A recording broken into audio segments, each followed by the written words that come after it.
स्वागत है आपका। ये सेकंड पार्ट है हमारा लील परी, जो कि जिसे काली परी भी कहा जाता है। तो अगर आपने पहला पार्ट नहीं देखा तो आप उसको देख सकते हैं। तो शुरू करते हैं हम जहाँ से हमने छोड़ा था लास्ट वीडियो पे। ठीक है, तो वहाँ से शुरू करते हैं। ठीक है, जैसा कि हमने पहले ही बताया है आपको कि साधक किसी भी साधना को अपनी इच्छा की पूर्ति के लिए करता है। इसी तरह नील परी की साधना वैसे साधक करते हैं जो भौतिक सुख सुविधा चाहते हैं।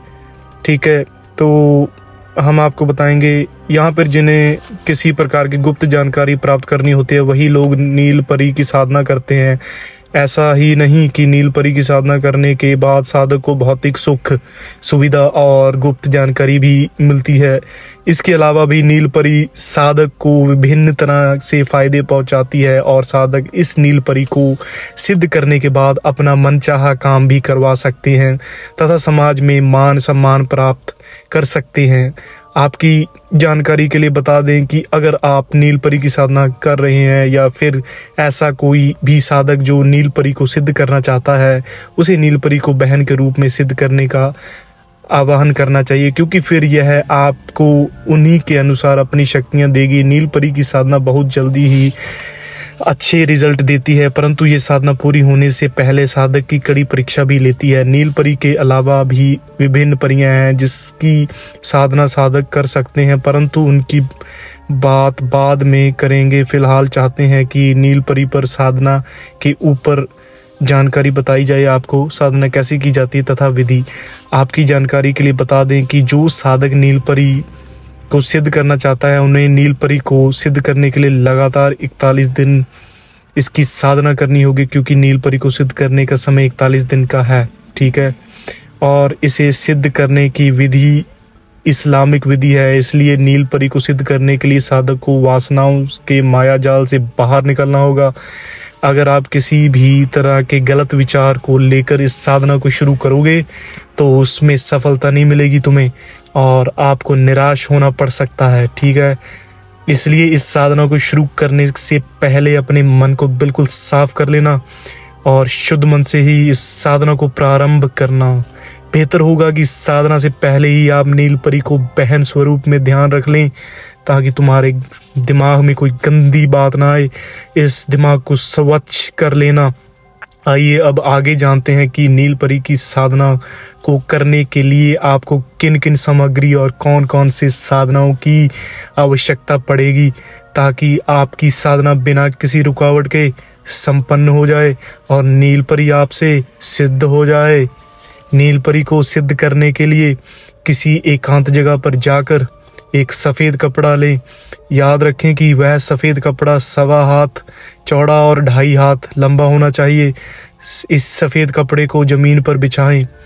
उसके बाद सफ़ेद कपड़े के ऊपर खुद बैठ जाएं और तहमद गंजी और अपने माथे पर टोपी पहन लें। ठीक है, और फिर रात के 8 बजे पूर्व दिशा की ओर अपने मुख को करके बैठ जाएं और साधना शुरू कर दें। पहले गुलाब के इत्र का फोहा, एक लगा हुआ मीठा पान जिसके साथ लौंग लगा हो, इसके अलावा एक सफ़ेद फूल, एक वृक्ष की डाली, पानी का लोटा और लोबान धूप जैसी वस्तुएं साधक को अपने पास रखनी होगी। साधना में मंत्र का जप करने के लिए 101 मोती की माला होनी भी जरूरी है।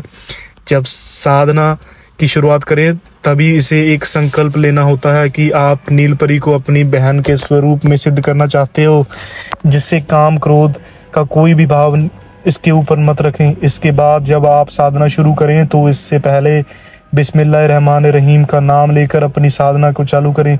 आपकी जानकारी के लिए बता दें कि यह साधना टोटल 41 दिन की होती है और आपको इस साधना को रोज़ 1 घंटा 45 मिनट तक करना है और आपको एक ही आसन पर बैठकर इस साधना को पूर्ण करना है। और इस साधना को नियम के अनुसार ही पूरा किया जाता है, क्योंकि किसी भी साधना को पूरा करने के लिए नियमों का पालन करना बहुत ही ज़रूरी है। और जो साधक नियमों का पालन नहीं करता उसकी साधना या तो बीच में ही खंडित हो जाती है या फिर उसे मनचाहा रिजल्ट नहीं प्राप्त होता।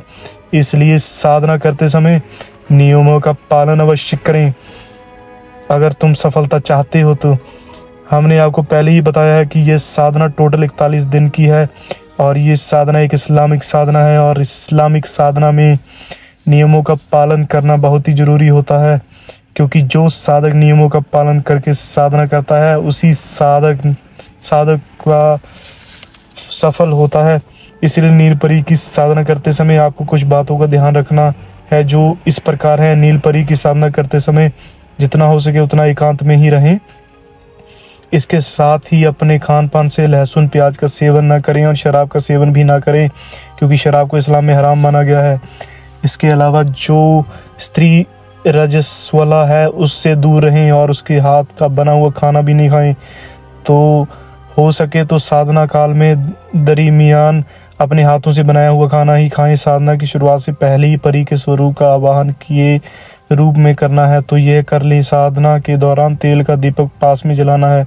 अगर आप ऊपर बताई गई बातों का ध्यान ना रखें तो परी साधना करते समय इसमें सफलता अवश्य मिलेगी।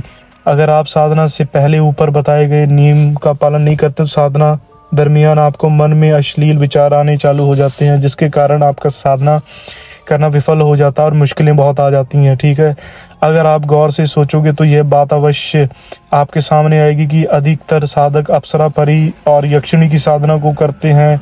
इसके पीछे उनके उद्देश्य भोग और वासना की प्रवृत्ति होती है।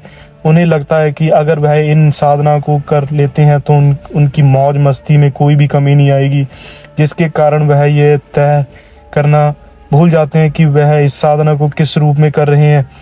एक सामान्य इंसान को इन पारलौकिक शक्तियों के साथ संबंध रखने का मन में सोचना भी नहीं चाहिए। इसके साथ ही करण पिशाचिनी साधना में भी साधक को पहले ही स्वरूप की कल्पना करनी चाहिए। करण पिशाचिनी को साधक को माँ के रूप में सिद्ध करना चाहिए, वरना करण पिशाचिनी को सिद्ध करने के बाद करण पिशाचिनी साधक के लिए बहुत घातक भी साबित हो जाती है। अगर आप नीलपरी की साधना करना चाहते हैं तो साधना करने से पहले इसके बारे में सभी अवश्य जानकारी इकट्ठा कर लीजिएगा और हमसे कांटेक्ट आप कर सकते हो। आपको इस साधना करने में आसानी होगी। नीलपरी को मायावी साधना भी कहा जाता है क्योंकि यह सिद्ध होने से पहले अपने साधक की परीक्षा भी लेती है। इसलिए ऐसी अवस्था में आप तभी तक टिके रहते हैं जब तक आपका मनोबल बहुत ही अच्छा हो। यदि आप इसके बारे में और भी जानकारी पाना चाहते हैं तो हमसे कांटेक्ट करें। उम्मीद करता हूं कि आपको हमारी दी हुई जानकारी बहुत ही अच्छी लगी होगी। अगर आप ऐसी ही रोचक वीडियो जानना और देखना पसंद करते हैं तो आप इस चैनल को सब्सक्राइब कर लीजिए, ठीक है, और बेल आइकन दबा दें। मैं आपसे अलविदा लेता हूँ। नमस्कार।